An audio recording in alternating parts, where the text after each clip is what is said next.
Ang Ibong Adarna. Ang Birbanya ay isang mapayapa at masaganang kaharian.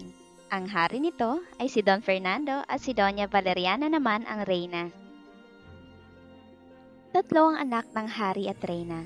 Ang panganay ay si Don Pedro, ang pangalawa ay si Don Diego, at ang bunso ay si Don Juan.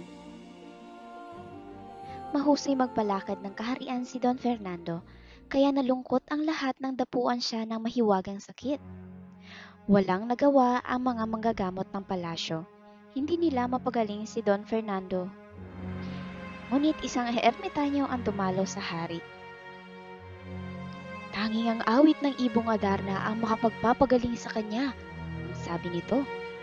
Sa puno ng Piedras Platas dumadapo ang Ibong Adarna. Matatagpuan iyon sa bundok Tabor, anang ermitanyo. Nang marinig ito, noon din ay umalis si Don Pedro para hanapin ang ibon. Ilang buwan na ang nagdaan ay hindi pa rin bumabalik si Don Pedro. Nagpasya si Don Diego na sundan ng kapatid.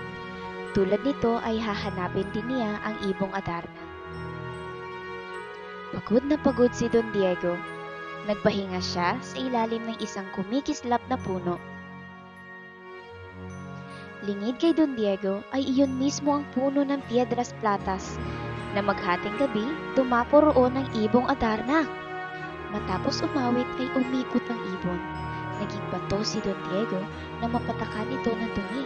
Ito rin ang nangyari kay Don Pedro. Ilang taon ang lumipas, hindi na nakabalik si sina Don Pedro at Don Diego. Payagan na ninyo ako, ama! Pakiusap ni Don Juan. Ayaw sanang pumayag ni Don Fernando pero mapilit si Don Juan. Ibig ng binata na gumaling ang ama. Isang matandang kitongin ang nakita ni Don Juan sa paglalakbay. Ibinigay ni Don Juan ang huli niyang tinapay sa kitongin. Awang-awa siya rito. Sinabi niya sa matanda ang pakay ng paglalakbay. Itinuro sa kanya ng kitongin ang isang kubo. Matutulungan daw siya ng ermitanyong nakatira doon para mahuli ang mahiwagang ibon.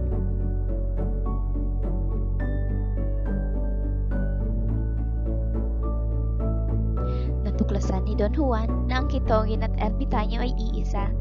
Dahil mabuti ang kalooban niya, kaya gusto siyang tulungan nito. Dalhin mo ang 7 dayap na ito, labaha at gintong sintas. Talian mo ng gintong sintas ang ibon matapos ang ika-7 niyang awit. Hinihintay ni Don Juan ang pagdating ng ibon. Bandang hating gabi, nang dumapo ito sa Piedras Platas, humanga siya sa pagpapalit-palit ng kulay nito.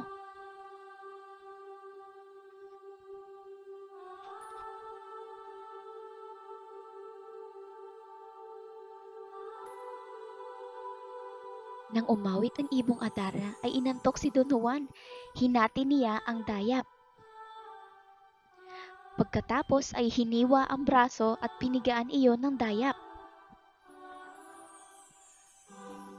Sa sobrang sakit ay nawala ang antok ni Don Juan. Muli at muli niya iyong ginawa hanggang matapos ang ika-7 awit ng Ibong Adarna. Nahuli ni Don Juan ang Ibong Adarna na makatulog ito. Agad iyong inuwi ni Don Juan sa amang hari. Agad gumaling ang hari nang marinig ang awit nito. Kasabay din niyon ang paggaling ng kanyang mga kapatid na sina Don Pedro at Don Diego. Muli ay nagkaroon ng kapayapaan sa kaharian ng Birbanya at sila ay namuhay ng masaya at masagana.